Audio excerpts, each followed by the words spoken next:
ఉన్నాడు. ఆ స్టేట్మెంట్ని big TV screen మీద ప్రజెంట్ చేస్తున్నాం. ఓకే. ఏంటి మీ ఫోన్ ట్యాప్ చేశారు అనగానే మీ ఇమ్మీడియట్ రియాక్షన్? ఎందుకంటే మీరు అప్పుడు అదే పార్టీలో కొనసాగుతున్నారు, బీఆర్ఎస్లో. ఇది ప్రజాస్వామ్యంలో ఒకరు ఫోన్ మాట్లాడడం అనేది వాళ్ళకి పర్సనల్ ఇష్యూ. అలాంటిది ట్యాప్ చేయడము, సరే ఫోన్లో చాలా విషయాలు మాట్లాడుకుంటారు, పర్సనల్ కావచ్చు, ఫ్యామిలీ కావచ్చు, ఇంకేదన్నా కావచ్చు. కానీ ప్రతి ఒక్కటి రాజకీయం చేస్తూ ఫోన్ ట్యాపింగ్ అనేది ఒకటి అసలు చెప్పుకోవడానికి చాలా ఏమంటారు, అసలు సొసైటీలో ఇది చాలా దిగజారిన తనమని అర్థమవుతుంది ఇప్పుడు ప్రజలకి. రాజకీయంలో అంటే రాజకీయం వరకు ఫోన్ ట్యాపింగ్ ఒక వరకు వాళ్ళ పార్టీ సెక్యూరిటీ వరకు వాడుకోవచ్చు. కానీ ఒక పర్సనల్ గా దట్టు ఒక ఉమెన్ ఫోన్ ట్యాప్ చేయడం అనేది ఎంతవరకు న్యాయం అనేది రోజు ప్రజాస్వామ్యం చూస్తుంది, ప్రజలందరికీ అర్థమవుతుంది. సరే వాళ్ళు చేసిన రాజకీయం ఏంటి, ప్రజలకి ఇచ్చిన అంటే అల్టిమేట్ గా వాళ్ళు ఇచ్చిన ఒక ఏమనాలి ఇప్పుడు ప్రజల్లో చాలా ఇన్సెక్యూరిటీ. ఎందుకంటే ఈరోజు ప్రభుత్వమే వాళ్ళ పార్టీ నాయకులకే ఫోన్ ట్యాపింగ్ చేసి వాళ్ళ పర్సనల్ ఇష్యూస్ కావచ్చు, ఇంకేమన్నా కావచ్చు, దాని గురించి తెలుసుకోవడం అనేది చాలా బాధాకరమైన విషయం, దట్టు ఒక ఉమెన్ది. అండ్ నేను వాళ్ళ పార్టీలో ఉండి పార్టీ సభ్యురాలుగా ఉండి సరే నేను చేసిన బిజినెస్ కావచ్చు, దందాలు కావచ్చు, అది అందరికీ తెలుసు. ఈరోజు గద్వాలే కాదు తెలంగాణ రాష్ట్రంలో అందరికీ తెలుసు. అంటే సరితా తిరుపతి అనే ఒక వ్యక్తి లీగల్ గా ఏం చేస్తారు అన్నది ప్రతి ఒక్కరికి తెలుసు. అలాంటిది మా పైన ట్యాపింగ్ చేయడం అనేది అది పార్టీ పెద్దలకి వాళ్ళు నిజంగా ఒకసారి ఆలోచించుకోవాల్సిన అవసరం డెఫినెట్ గా ఉంది. కానీ ఇలాంటి చర్యలు ఇంకొకసారి రిపీట్ కాకుండా ఉండాలి ఖచ్చితంగా. అంటే ఎప్పుడు కూడా అధికారుల మీద ఒక నాయకుల మీద నమ్మకం అనేది కోల్పోయే పరిస్థితి కలుగుతుంది. ఇప్పుడు ఎవరు కూడా ఫోన్లు రేపొద్దున ఫోన్ డైరెక్ట్ మాట్లాడాలని కూడా చాలా మందికి ఇది అసలు అంటే ఎవరు ట్యాప్ చేస్తారో, మన ఫోన్ కాల్ ఎవరు వింటారో అనే భయమే ఎక్కువైపోతుంది. సో డెఫినెట్ గా గత ప్రభుత్వం చేసిన ఇలాంటి చర్యలు అయితే చాలా నీచపు చర్యలు. అండ్ డెఫినెట్ గా ఫ్యూచర్ లో కూడా ఇలాంటివి ఎవరు రిపీట్ చేయకుండా ఉండాలి అని అనుకుంటున్నాను. అది మా పార్టీ కావచ్చు, ఏ పార్టీ అయినా కావచ్చు, పార్టీలకి అతీతంగా ఒక పర్సనల్ గా ఒక వ్యక్తి ఫోన్ ట్యాప్ చేయడం అనేది నిజంగా చాలా బాధాకరమైన విషయం. అండ్ ఇది ఇంత దిగజారినతనము నాకు తెలిసి ఇప్పటి వరకు ఏ ప్రభుత్వాలు చేయలేదు. బహుశా ఇక ఇది జరిగిన తర్వాత ఇంకొకరు కూడా చేస్తారని అయితే ఆలోచిస్తలేదు.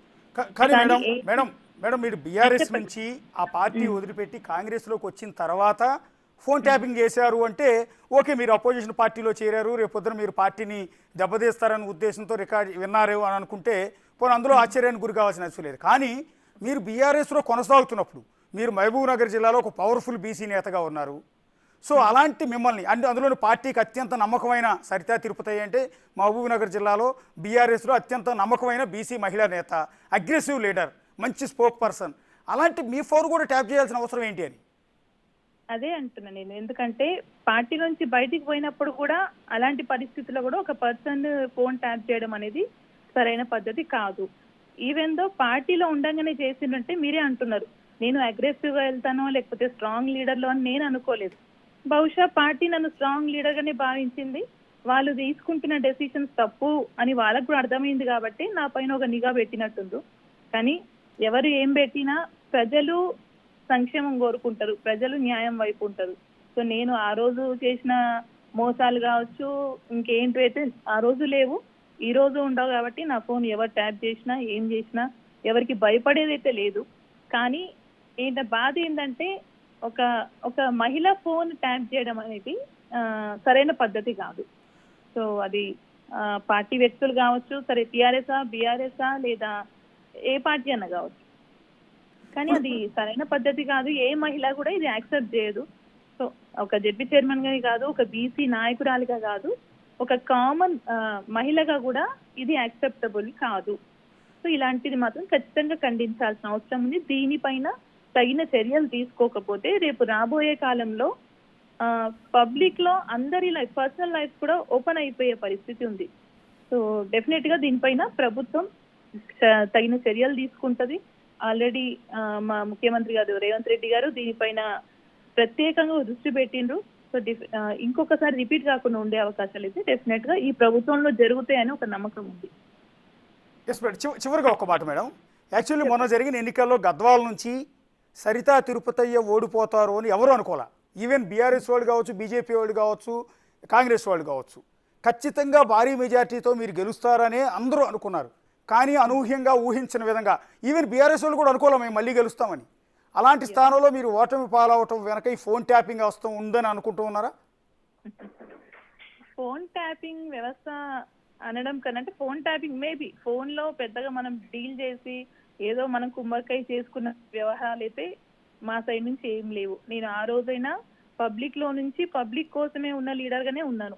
సరే లీడర్గా అని అన్నను, నేను పబ్లిక్లో ఉన్న ఒక సామాన్య మహిళని, కానీ వాళ్ళు నన్ను ఆదరించి లీడర్ని చేసిండ్రు.